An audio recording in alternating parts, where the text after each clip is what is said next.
शुक्लांबरधरं विष्णुं शशिवर्णं चतुर्भुजं प्रसन्नवदनं ध्यायेत् सर्वविघ्नोपशान्तये। अगजाननपद्मार्कं गजाननमहर्निशम् अनेकदन्तं भक्तानाम् एकदन्तमुपास्महे। गुरुर्ब्रह्मा गुरुर्विष्णु गुरुर्देवो महेश्वरः गुरुः साक्षात् परब्रह्मा तस्मै श्री गुरवे नमः। ఓం. ఇంతకుముందు ఒక వీడియోలో మనము మార్గశిర మాసం గురించి, ఆ మాసంలో వచ్చే గురువార లక్ష్మీ పూజ గురించి కొంచెంగా తెలుసుకున్నాము. ఇప్పుడు దాని గురించి వివరంగా వివరించాలనుకుంటున్నాను. మార్గశిర మాసంలో గురువారాలు ఎలా చేసుకోవాలి? 5 గురువారాలు అంటే మనకు మార్గశిర మాసంలో 4 గురువారాలు వస్తాయి. నెక్స్ట్ వచ్చే పుష్యమాసంలో మొదటి గురువారం కలుపుకొని 5 గురువారాలు ఈ పూజ చేసుకోవాలి.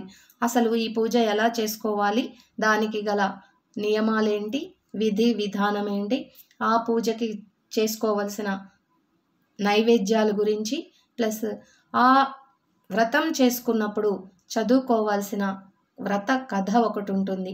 అసలు ఆ కథ చదివితేనే మనకు అసలు ఈ పూజ మనకి ఎంతటి ప్రాముఖ్యత ఉందో, ఆ పూజ వల్ల, ఆ వ్రతం చేసుకోవటం వల్ల మనకు కలిగే ప్రయోజనాలు ఏమిటో, అసలు ఆ పూజ ఎలా చేయాలి, ఎలా చెయ్యకూడదు అనేది ఆ కథలోనే మనకు అన్ని వివరాలు ఉంటాయి.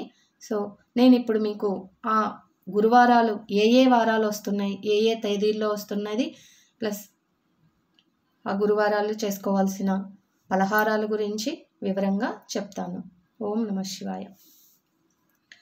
మార్గశీర్షం అంటే మార్గాలలోకెల్లా శ్రేష్టమైనది. మార్గశిర మాసంలో లక్ష్మీనారాయణ తులసితో ఆరాధిస్తే మంచి ఫలితాలు ఉంటాయి. మహాలక్ష్మిని గురువారం నాడు మార్గశిర మాసంలో పూజిస్తే ఆయురారోగ్యాలు, సిరి సంపదలు కలుగుతాయి. ఈ నెలలో మానసిక శక్తిని పెంపొందించుకోవటానికి గురువారం నాడు పూజలు చేయటం మంచిది. మార్గశిర మాసంలో లక్ష్మీదేవిని ఆరాధించటం వలన విశేష ఫలితాలు కలుగుతాయి. మార్గశిర మాసంలో వచ్చే గురువారాలు చాలా ప్రత్యేకమైనవి. కొన్ని నియమాలని పాటిస్తూ లక్ష్మీదేవిని ఆరాధించటం వలన ఐశ్వర్యం, ఆనందం కలుగుతాయి. మార్గశిర మాసం గురించి శ్రీకృష్ణుడు స్వయంగా వివరించారని పండితులు చెప్తున్నారు. మార్గశిర మాసంలో చేసే యాగాలకు, పూజలకు, అభిషేకాలకు ఎంతో ప్రత్యేకత ఉంది. ప్రత్యేకించి శ్రీకృష్ణుడు స్వీకరిస్తానని తెలిపినట్లు కొన్ని పురాణాల్లో చెప్పటం జరిగింది. మార్గశిర మాసం విశిష్టత: లక్ష్మీ పూజ చేసిన, ఉపవాస దీక్షలు చేసిన సకల శుభాలు కలుగుతాయి. మానస మార్గశీర్షానాం అని శ్రీకృష్ణుడు చెప్పారు. మార్గశీర్షం అంటే మార్గాలలో కల్లా శ్రేష్టమైనది. మార్గశిర మాసంలో లక్ష్మీనారాయణ్ణి తులసితో ఆరాధిస్తే మంచి ఫలితాలు ఉంటాయి. ఈ నెలలో మానసిక శక్తిని పెంపొందించుకోవటానికి గురువారం నాడు పూజలు చేయటం మంచిది. విష్ణు సహస్రనామం, భగవద్గీత పారాయణ చేస్తే మార్గశిర మాసంలో మంచి ఫలితాలు ఉంటాయి. మార్గశిర గురువారం నాడు పాటించాల్సిన నియమాలు: సూర్యోదయానికి ముందు నిద్రలేచి ఇంటిని శుభ్రం చేసుకోవాలి.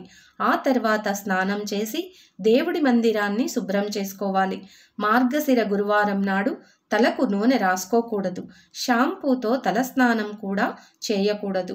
పూజా మందిరాన్ని అందంగా అలంకరించుకొని బియ్యం పిండితో ముగ్గు వేసి పూజ సామాగ్రిని సిద్ధం చేసుకోవాలి. ఆ తరువాత పూజని మొదలు పెట్టాలి. మార్గశిర గురువారాలు ఎప్పుడు వచ్చాయి? మొదటి వారం నవంబర్ 27వ తేదీన, ఆ తరువాత 2వ గురువారం డిసెంబర్ 4న, 3వ గురువారం డిసెంబర్ 11న, 4వ గురువారం డిసెంబర్ 18వ తేదీన. ఈ 4 రోజుల్లో లక్ష్మీదేవిని భక్తి శ్రద్ధలతో ఆరాధిస్తే లక్ష్మీదేవి అనుగ్రహం కలిగి సంతోషంగా ఉండొచ్చు. మార్గశిర గురువారం పూజా విధానం: ముందుగా మనము నిద్రలేవగానే ఒక శ్లోకం చదువుకుంటాం కదా, అదేంటంటే కరాగ్రే వసతే లక్ష్మి కరమధ్యే సరస్వతి కరమూలే తూ గోవింద ప్రభాతే కరదర్శనం. మనము ఎవరమైనా సరే లేవగానే ఈ శ్లోకం చదివి భూమాతకు నమస్కారం చేసుకొని కళ్ళకద్దుకొని లేస్తే చాలా మంచిది. ముందుగా వినాయకుడి పూజ చేసి ఆ తర్వాత లక్ష్మీదేవి అష్టోత్తర శతనామావళిని చదువుతూ లక్ష్మీదేవిని ఆరాధించాలి. వ్రతకథను కూడా చదువుకోవాలి. నైవేద్యంగా మొదటి గురువారం పులగం, రెండవ గురువారం అట్లు లేదా తిమ్మనం, మూడవ గురువారం అప్పాలు లేదా పరమాన్నం, నాలుగవ గురువారం చిత్రాన్నం, గారెలు, ఐదవ గురువారం పూర్ణం బూరెలు నైవేద్యంగా పెట్టాలి. మార్గశిర మాసం వ్రతకథ. ఒక ఊరిలో ఒక బ్రాహ్మణ బాలిక మట్టితో లక్ష్మీదేవి ప్రతిమను చేసి ఆరాధిస్తూ ఉండేది. బాలిక సవతి తల్లి ప్రతిరోజు తన బిడ్డను ఆడిస్తూ ఉండమని చెప్పేది. చిన్న బెల్లం ముక్కను కూడా ఇచ్చేది. బాలిక ప్రతిరోజు ఆమె ఇచ్చిన బెల్లాన్ని లక్ష్మీదేవి బొమ్మకు నైవేద్యంగా పెట్టేది. ఆమె పెళ్లి తరువాత లక్ష్మీదేవి బొమ్మను కూడా ఆమెతో తీసుకుపోయింది. అప్పటి నుంచి నిత్య దారిద్ర్యం దాపురించింది. పుట్టింటి వారు దారిద్ర్యంతో బాధపడుతున్నారని ఆమె తన తమ్ముణ్ణి రప్పించి ఒక వెదురుకర్రను తొలిపించి అందులో బంగారు నాణెములు పోసి ఇచ్చింది. మార్గమధ్యమున అతను కాలకృత్యములు తీర్చుకోవటానికి ఒక చోట ఆగి చేతికర్రను ఒక చోట ఉంచగా దానిని ఓ బాటసారి తీసుకుపోయెను.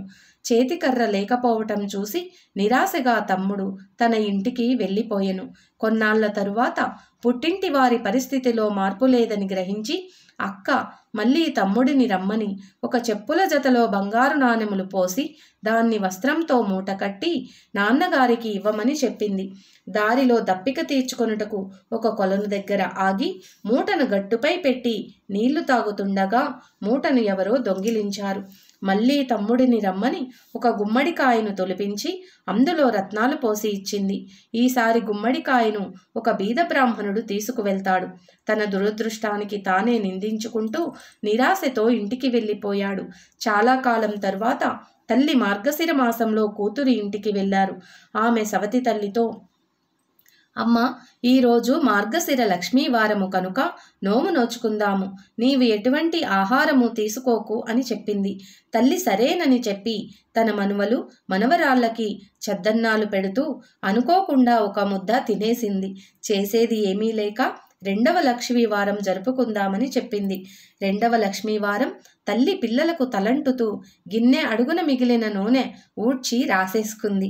ఇక మూడవ వారం నోచుకుందువు అని సముదాయించింది. మూడవ వారం తల్లి పొరపాట్లు చేయకుండా ఉండాలని ఆమెను ఒక గోతిలో కూర్చోపెట్టి పైన బల్లలు మూతలాగా పెట్టింది.